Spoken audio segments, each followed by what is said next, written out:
Hospital के corridor में गहरा सन्नाटा था। सभी की नजरें उस रहस्यमयी लड़की पर टिकी थी। उसका हाथ अब भी आरव की तरफ बढ़ा हुआ था और उसकी आंखों में कोई दुश्मनी नहीं थी, कोई अहंकार नहीं, बस एक अजीब सी मासूमियत थी। मुझे घर ले चलो, उसकी आवाज फिर गूंजी। रिया ने अनायास आरव का हाथ और कसकर पकड़ लिया। यह पहली बार था जब उसे किसी से खतरा नहीं, बल्कि अजीब असुरक्षा महसूस हो रही थी, क्योंकि जिस लड़की को पूरी दुनिया की सबसे बड़ी शक्ति माना जा रहा था, वह सीधे आरव के पास आई थी। आरव कुछ सेकंड तक उसे देखता रहा, फिर शांत स्वर में बोला, तुम्हारा घर कहाँ है? लड़की ने धीरे धीरे सिर हिलाया। याद नहीं। मेरा नाम? याद नहीं। मैं कौन हूं? याद नहीं। उसकी आंखों में पहली बार हल्का दर्द दिखाई दिया। मुझे सिर्फ इतना याद है, उसने सीधे आरव को देखा, कि मुझे तुम्हें ढूंढना था। पूरा कॉरिडोर फिर शांत हो गया। रुद्र की आंखें सिकुड़ गई। विक्टर कम्युनिकेशन स्क्रीन पर सब देख रहा था और पुरैन लगातार पुराने रिकॉर्ड्स खंगाल रहा था। प्रिया धीरे धीरे आगे आई। उसके चेहरे पर थकान थी, दर्द था, लेकिन फिर भी उसने लड़की से पूछा, तुम्हें भूख लगी है? पूरा कॉरिडोर कुछ सेकंड के लिए जम गया, क्योंकि किसी ने इतनी बड़ी घटना के बीच ऐसा सवाल पूछने की उम्मीद नहीं की थी। लड़की ने कुछ पल सोचा, फिर बहुत धीरे से बोली, भूख? शायद, शायद। रिया ने हल्की सांस ली। तो पहले खाना खाओगी, बाकी बातें बाद में। आरव ने पहली बार रिया की तरफ देखा। इतनी बड़ी घटना के बीच भी रिया वही थी, सामान्य, सीधी।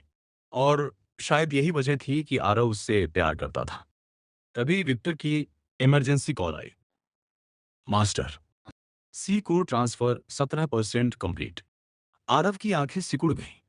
ट्रांसफर रोक दो। विक्टर कुछ सेकंड चुप रहा, फिर बोला, हम कोशिश कर चुके हैं। सिस्टम किसी कमांड को एक्सेप्ट नहीं कर रहा। ओशन क्राउन बेस में पूरे चेंबर में लाल अलार्म्स चमक रहे थे। विशाल काला त्रिशूल अब हवा में घूम रहा था और उसके नीचे होलोग्राफिक लेटर्स दिखाई दे रहे थे। Owner change I in progress, new authority detected. Scientist panic में थे। Containment unstable, core AI responding only to supreme heir, main systems locking. Victor ने गुस्से से टेबल पर मुक्का मारा। Damn it! ओशन क्राउन पर ऐसा नियंत्रण सिर्फ मास्टर के पास था, लेकिन अब सिस्टम किसी और को पहचान रहा था। हॉस्पिटल में रुद्र अचानक आगे बढ़ा। उसकी नजर लड़की पर थी। अगर तुम सच में सी सिविलाइजेशन की उत्तराधिकारी हो, तो तुम्हें मेरे साथ चलना होगा। लड़की ने उसकी तरफ देखा। पहली बार उसकी आंखों में हल्की ठंडक आई। नहीं। रुद्र चौंक गया। क्यों? लड़की ने बिना भाव बदले जवाब दिया, तुम्हारे आसपास समुद्र शांत नहीं है। कुछ सेकंड तक कोई कुछ नहीं बोला, लेकिन ओरियान, जो कम्युनिकेशन चैनल पर सुन रहा था, उसका चेहरा बदल गया, क्योंकि सी सिविलाइजेशन के पुराने रिकॉर्ड्स में एक बात लिखी थी, समुद्र कभी झूठ नहीं बोलता। रुद्र ने मुस्कुराने की कोशिश की। तुम मुझे नहीं जानती, लड़की ने धीरे से कहा, और तुम खुद को नहीं जानते। ये सुनते ही पहली बार रुद्र के चेहरे से मुस्कान गायब हो गई। उसी समय हॉस्पिटल की खिड़की के बाहर अचानक दर्जनों मिलिट्री हेलीकॉप्टर्स दिखाई दिए। पूरे इलाके को घेर लिया गया। सड़कों पर आर्मर्ड व्हीकल्स रुकने लगे। नेशनल सिक्योरिटी फोर्सेस पहुंच चुकी थी। एक अधिकारी की आवाज लाउडस्पीकर से गूंजी, सभी लोग ध्यान दें, area under government control. Unknown aerial vessel और अनआइडेंटिफाइड एंटिटीज को तुरंत सरेंडर करना होगा। रिया घबरा गई। माया भी चिंतित हो गई, लेकिन आरव सिर्फ खिड़की की तरफ देखता रहा, क्योंकि उसे पता था अब कहानी सिर्फ हेलिक्स और ओशियन क्राउन तक सीमित नहीं रही। सरकारें भी मैदान में उतर चुकी थी। तभी ओशियन क्राउन एआई का नया संदेश आया। Warning, multiple global governments activated, operation Sea Hunter initiated. Victor की आंखें फैल गईं। सी हंटर? ओरायन का चेहरा गंभीर हो गया। तो आखिर उन्होंने फैसला कर लिया। क्या फैसला? विक्टर ने पूछा। ओरियन ने धीमी आवाज में कहा, अगर सी एयर सच में लौट आई है, तो दुनिया की सरकारें उसे पकड़ने की कोशिश करेंगी। हॉस्पिटल कॉरिडोर में खड़ी लड़की अचानक खिड़की की तरफ देखने लगी। उसकी आंखों में हल्की उदासी उतर आई। फिर वही आराम ने पूछा, क्या? लड़की ने धीरे से कहा, लोग हमेशा डरते हैं जिसे वे समझ नहीं पाते। और उसी पल आसमान में मौजूद एक मिलिट्री सैटेलाइट ने हॉस्पिटल पर टारगेट लॉक कर दिया। लेकिन किसी को अभी तक इसका पता नहीं था। हॉस्पिटल के बाहर पूरा इलाका घेर लिया गया था। सैकड़ों सैनिक, आर्मर्ड व्हीकल्स, हेलीकॉप्टर्स, स्नाइपर्स और ऊपर आसमान में निगरानी कर रहे मिलिट्री ड्रोन्स। जो लोग कुछ घंटे पहले तक इस घटना को सोशल मीडिया पर देख रहे थे, उन्हें अब समझ आने लगा था कि मामला कितना बड़ा है, क्योंकि किसी एक इंसान के लिए इतनी तैयारी कभी नहीं की जाती। हॉस्पिटल के कॉरिडोर में खड़ी रहस्यमयी लड़की चुपचाप खिड़की के बाहर देख रही थी।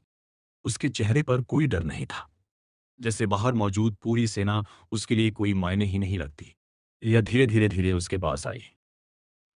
तुम्हारा कोई नाम तो होगा? लड़की कुछ सेकंड सोचती रही, फिर सिर हिला दिया। याद नहीं। रिया ने हल्की सांस छोड़ी। हर बार तुम्हें वो लड़की तो नहीं बुला सकती? माया भी पहली बार मुस्कुराई।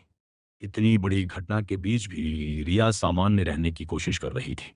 तो फिर रिया ने कुछ पल सोचा, जब तक तुम्हें अपना नाम याद नहीं आता, हम तुम्हें सिया बुलाएं?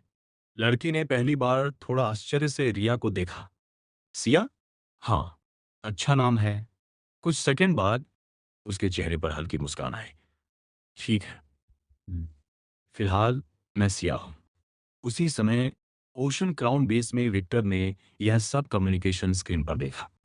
वह कुछ सेकंड चुप रहा, फिर धीरे से बोला, सी सिविलाइजेशन की आखिरी उत्तराधिकारी और नाम रखा गया सिया। पास खड़े सैनिक हंसने से खुद को रोकने लगे। विक्टर ने घूर कर देखा। सभी तुरंत सीधे खड़े हो गए। तभी अलार्म फिर बज उठा। Three alert, government task force moving. Victor तुरंत गंभीर हो गया। लोकेशन? Hospital sector. ओरैन की आंखें सिकुड़ गईं। वे लोग इंतजार नहीं करेंगे। हॉस्पिटल में रुद्र अभी भी वहीं खड़ा था। उसने बाहर मौजूद सेना की तरफ देखा, फिर आरव की तरफ। देख रहे हो, मैंने कहा था, दुनिया तुम्हें सामान्य इंसान बनकर नहीं जीने देगी। आरव ने कोई जवाब नहीं दिया, क्योंकि अंदर से वह खुद भी थक चुका था। वह सिर्फ अपनी पत्नी, अपनी माँ और एक शांत जिंदगी चाहता था। लेकिन हर बार कुछ न कुछ उसे उस रास्ते से खींच लाता था। तभी हॉस्पिटल के मुख्य दरवाजे पर भारी कदमों की आवाज गूंजी। दर्जनों विशेष सैनिक अंदर दाखिल हुए। उनके आर्मर सामान्य नहीं थे। उन पर एंटी एनर्जी सिंबल्स बने हुए थे। सबसे आगे एक महिला अधिकारी थी, करीब 35 साल, तेज आंखें, सख्त चेहरा और बेहद शांत व्यक्तित्व। उसने कॉरिडोर में पहुंचते ही कहा, मैं नेशनल स्ट्रेटेजिक कमांड की डायरेक्टर हूं। मेरा नाम अनन्या राठौर है। पूरा कॉरिडोर शांत हो गया। अनन्या की नजर सीधे सिया पर जाकर रुकी। फिर उसने कहा, हम लड़ने नहीं आए, लेकिन हमें इस लड़की को अपने साथ ले जाना होगा। रिया तुरंत आगे आ गई। नहीं। अनन्या कुछ पल उसे देखती रही, फिर शांत स्वर में बोली, आप समझ नहीं रही हैं। पूरी दुनिया की सैटेलाइट्स इस लड़की को ट्रैक कर रही हैं। कई देश इसे अपने नियंत्रण में लेना चाहते हैं। अगर ये यहीं रही तो पूरा शहर युद्ध का मैदान बन जाएगा। रिया चुप हो गई, क्योंकि वो जानती थी महिला गलत नहीं कह रही थी। लेकिन तभी सिया ने धीरे से सिर हिलाया। मैं नहीं जाऊंगी। अनन्या की आंखें सिकुड़ गईं। क्यों? सिया ने बिल्कुल मासूमियत से जवाब दिया, क्योंकि मुझे घर जाना है। रिया, माया और यहां तक कि आरव भी कुछ सेकंड के लिए चुप रह गए। अन्या ने पूछा, किसके घर? सिया ने बिना झिझक आरव की तरफ इशारा किया। उनके। पूरा कॉरिडोर फिर सन्न रह गया।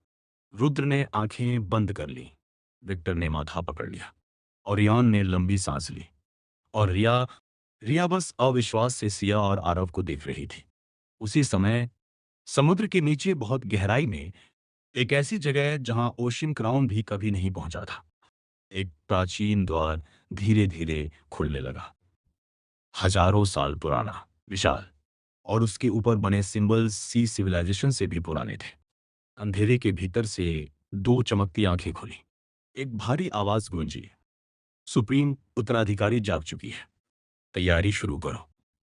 और पहली बार दुनिया के सबसे पुराने रहस्य भी जागने लगे। हॉस्पिटल के कॉरिडोर में अभी भी तनाव बना हुआ था। नेशनल स्ट्रेटेजिक कमांड की डायरेक्टर अनन्या राठौर चुपचाप खड़ी थी। उनकी टीम अलर्ट मोड में थी। ओशन क्राउन के लोग भी तैयार थे। हेलिक्स के लोग भी पूरी तरह गायब नहीं हुए थे। लेकिन इस पूरे माहौल के बीच सिया सिर्फ एक बात पर अड़ी हुई थी। मुझे घर जाना है। अन्या ने आरव की तरफ देखा। आप समझ रहे हैं इसका मतलब? अगर ये आपके साथ जाती है तो आपकी जिंदगी कभी सामान्य नहीं रहेगी। आरव के चेहरे पर हल्की कड़वी मुस्कान आई। वो तो पहले ही नहीं रही। कुछ सेकंड तक कोई कुछ नहीं बोला। फिर अनन्या ने धीरे से सिर हिला दिया। ठीक है, लेकिन हमारी निगरानी रहेगी। रुद्र ने यह सब देखा। उसकी आंखों में कोई चिंता नहीं थी, जैसे वह किसी और बड़ी चीज का इंतजार कर रहा हो। करीब 1 घंटे बाद रिया को डिस्चार्ज मिल गया। माया भी साथ थी और पहली बार सिया उनके साथ हॉस्पिटल से बाहर निकली। बाहर हजारों लोग जमा थे। Media vans, reporters, cameras, live broadcast. लेकिन जैसे ही सिया बाहर आई, ओशन क्राउन वॉरशिप के नीचे एनर्जी शील्ड एक्टिवेट हो गई। पूरे एरिया को कवर कर लिया गया। कोई कैमरा उसकी साफ तस्वीर कैप्चर नहीं कर पाया। एक रिपोर्टर चिल्लाया, सर, क्या आप ओशन क्राउन के नेता हैं? दूसरा बोला, क्या यह लड़की एलियन है? तीसरा, क्या सरकार इस मामले को छुपा रही है? आरव ने किसी का जवाब नहीं दिया। वो बस रिया के साथ आगे बढ़ता रहा। सिया चारों तरफ देखकर हैरान हो रही थी। इतने लोग। रिया हल्का मुस्कुराई। तुम फेमस हो गई हो। फेमस? मतलब सब तुम्हें जानते हैं। सिया कुछ सेकंड सोचती रही, फिर धीरे से बोली, मुझे तो खुद नहीं पता मैं कौन हूं। रिया की मुस्कान हल्की फीकी पड़ गई। उसे पहली बार सिया के लिए थोड़ा दुख महसूस हुआ। कुछ देर बाद सब लोग उस पुराने अपार्टमेंट के सामने पहुंचे। वही इमारत, वही टूटी दीवारें, वही पुरानी सीढ़ियां। सिया ने ऊपर देखा। यही घर है? हाँ, रिया ने जवाब दिया। सिया कुछ सेकंड तक इमारत को देखती रही, फिर अचानक मुस्कुरा दी। अच्छा है। ओशन क्राउन के कई एजेंट्स ये सुनकर चौंक गए, क्योंकि वे सोच रहे थे कि सी एयर को कोई महल चाहिए होगा। लेकिन वह एक साधारण अपार्टमेंट देखकर खुश थी। ऊपर पहुंचते ही पड़ोसियों के दरवाजे खुलने लगे। सबसे पहले शर्मा आंटी बाहर निकली, फिर मिश्रा अंकल, फिर बाकी लोग। सभी की नजरें सीधे आरव और सिया पर थी। अरे, ये वही लड़की है जो टीवी पर दिखा रहे थे। इतनी सुंदर है। कहीं आरव की दूसरी पत्नी तो नहीं? रिया का चेहरा तुरंत लाल हो गया। क्या? आरव ने माथा पकड़ लिया और सिया मासूमियत से पूछ बैठी, दूसरी पत्नी क्या होती है? पूरा कॉरिडोर कुछ सेकंड के लिए शांत हो गया। रिया का चेहरा और लाल हो गया। कुछ नहीं। माया पहली बार जोर से हंस पड़ी, कई दिनों बाद। लेकिन उसी समय ओशन क्राउन बेस में अचानक इमरजेंसी अलर्ट बज उठा। UNKNOWN access detected. Main database breach. Victor तुरंत खड़ा हो गया। किसने? एआई ने जवाब दिया। Access level higher than master. पूरा कमांड रूम जम गया। इम्पॉसिबल। विक्टर बुदबुदाया, क्योंकि मास्टर से ऊपर अथॉरिटी सिर्फ एक ही व्यक्ति के पास हो सकती थी, सी एयर। लेकिन उसी समय सिया अपार्टमेंट के अंदर खिड़की के पास खड़ी थी और उसे खुद नहीं पता था कि उसका दिमाग अनजाने में ओशन क्राउन के सिस्टम से जुड़ चुका है। उसकी आंखों के सामने अचानक अजीब इमेजेस चमकने लगी। समुद्र के नीचे एक विशाल शहर, एक सिंहासन, और उस सिंहासन के सामने घुटनों पर बैठे हजारों लोग। फिर खून, आग, युद्ध, और अंत में एक आदमी जिसका चेहरा धुंधला था, लेकिन उसकी आंखें बिल्कुल आरव जैसी थी। सिया अचानक दर्द से सिर पकड़कर नीचे बैठ गए। आह! रिया तुरंत उसकी तरफ भागी। सिया। आरव भी उसके पास पहुंच गया। सिया कांप रही थी। उसकी आंखों से नीली रोशनी निकल रही थी और अगले ही पल उसके मुंह से एक नाम निकला, अटलस। पूरा कमरा शांत हो गया, क्योंकि ये नाम किसी ने पहले कभी नहीं सुना था। लेकिन समुद्र के बहुत नीचे उस प्राचीन द्वार के पीछे मौजूद दो चमकती आंखें अचानक खुल गईं और भारी आवाज गूंजी। राजा अटलस, आखिरकार तुम्हारा नाम फिर से लिया गया। कहानी कैसी लगी कमेंट में बताना, और मुझे और कैसी कैसी कहानियाँ बनानी चाहिए ये भी कमेंट में ज़रूर बताना। कहानी को सुनने के लिए धन्यवाद, और ऐसी ही कहानियाँ सुनने के लिए हमारे चैनल को सब्सक्राइब करना ना भूलें।